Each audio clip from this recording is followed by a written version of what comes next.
P T I chairman Imran Khan کا کہنا ہے کہ یہ آرمی چیف کا کام ہی نہیں کہ امریکہ کو کہے ہمیں آئی ایم ایف سے قرض دلواؤ۔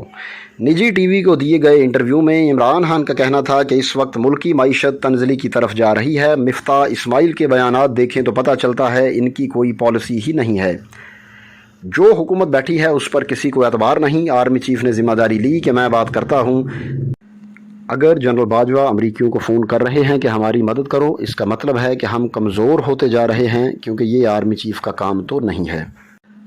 انہوں نے یہ بھی کہا کہ امریکہ جب ہماری مدد کرے گا تو کیا ہم سے کوئی مطالبہ نہیں کرے گا؟ اگر امریکہ مدد کرے گا تو اس کا ایسا مطالبہ آئے گا جس سے ملکی سیکیورٹی کمزور ہوگی۔